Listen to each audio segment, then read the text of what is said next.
Welcome to Guimaras, the mango capital of the Philippines.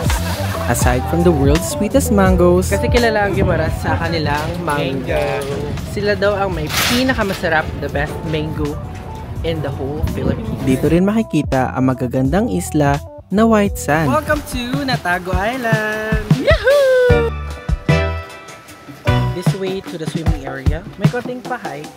This is the view in 3, 2, 1.